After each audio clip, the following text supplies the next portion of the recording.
KGUN-TV. You're watching KGUN-9 on your side. News at 10.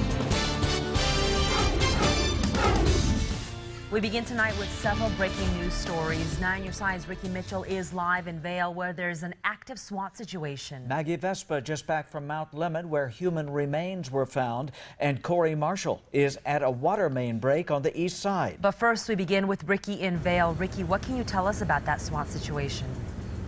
So Stella, Guy, what we know right now is there was a 17-year-old boy armed and outside of his home in a neighborhood just west of here. Now, deputies moved us to this parking lot east of the neighborhood for our safety because the boy is outside of his home with a gun. There is an ambulance behind me on standby in case anything happens. Now, here's what we know so far about how this whole situation started. Deputies say they received a call at about 5:30 saying that there was a man outside of his home holding a gun to his head, and there were other people around him trying to get him to put the gun down. Now, because he was armed, SWAT was then called out to the scene. Negotiators came and they are trying to talk him down right now. He is still outside of the home in between two houses and sort of a drainage ditch here in the neighborhood, and they are basically just trying to get him to stop and put the gun down. Now, as far as we know, he did not threaten anyone with the gun except for himself. He did not point it at anyone except for himself. But again, deputies are on scene here trying to talk him down. Now, I did speak off camera with the father of the boy. He didn't want to speak on camera, but he said that this whole thing started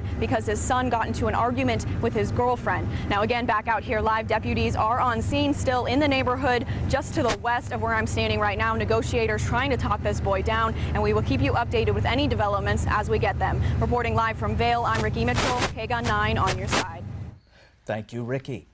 Now to a gruesome discovery miles above Tucson. A badly decomposed body discovered on Mount Lemmon. So badly that deputies were not sure at first whether those remains were human. Not in your side's Maggie Vespa, live in the newsroom with more on that. Guys, Stella, the situation changing by the minute. Deputies initially, we are told, were only able to label those remains as human because the body was wearing clothes, a brown cable knit sweater and a scarf, to be exact. Now, this happened near the Marshall Gulch Trail, which begins, if you're not familiar, where the road cutting through Summer Haven ends. The unsuspecting hikers were exploring in that area around 5 p.m. today when they stumbled upon these remains. The few still left on the mountain this evening say the news is troubling.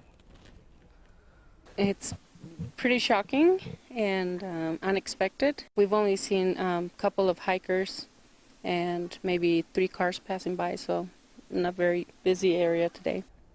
Now, obviously, we are still waiting on several details, including gender and ID. Again, these remains badly decomposed. No word on how long they have been at that location. One clue, though, deputies say, again, those clothes, the sweater, the scarf, leading them to believe potentially this person may have made their trip to the mountain during the cooler months. Live in the newsroom, I'm Maggie Vespa, KGUN-9 on your side. Maggie, thank you. And tonight, crews with Tucson Water are working to fix a 12-inch water main break. Check out all the damage you see there, and traffic is restricted in the area, and it will not stop tonight. 9 on your side's Corey Marshall is live with the latest at the scene. Corey, what can you tell us?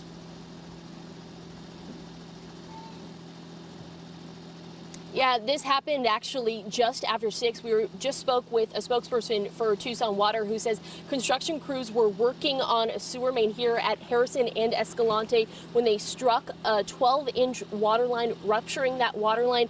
Up until now, they've actually just been working on the cleanup. What you can see past those lights, past that tractor there, is actually a massive hole in the ground. They've been working on the cleanup there. Right now, they're working on the repairs. Now, because of the extent of the damage, they're saying that the repair is probably going to go until the early morning hours. Just because this happened at Escalante and Harrison doesn't mean that's the only place that you need to avoid. Harrison between Barnett and Irvington is actually completely blocked off, so if you have plans to come over here to the far east side, avoid the area tonight and tomorrow morning. Now, originally, a spokesperson for Tucson Water told us that they only thought one person was affected. They're saying now that actually someone passed a mobile home community past Escalante, just south, is actually without power. They have water bottles set up there for people that need water because it is still pretty muggy outside here. But again, avoid the area if you can. Escalante at Harrison. Harrison from Barnett to Irvington completely blocked off, and it will be for several hours. Reporting live on the east side, Corey Marshall, KGUN-9 on your side. All right, Corey, thank you. Well, we saw some active storms today just southeast and southwest of Tucson. The question is, when will Tucson get the rain and the cooler temps? Let's check in with Chief Meteorologist Aaron Christensen. Well, we'll have to wait about 48 hours for both of those, but we do have